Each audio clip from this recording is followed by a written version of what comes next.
How to replace a 2019 Ford F-150 3-button flip key remote battery. Now here's Sergeant Locksmith to show you how.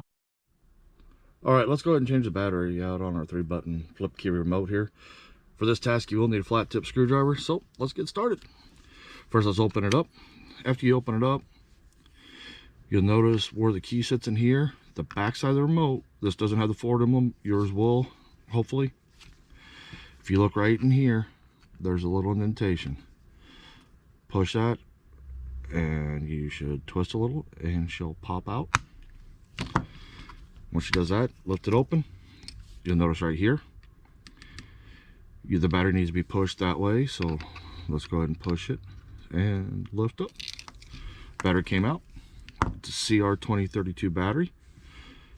Now when you reinstall it, positive side up, put it towards that lip again, push in, push down, take your backing on there, and there you go. You did it. Thanks again for watching. Leave a comment down below, give us a thumbs up if we helped you. Have a good day.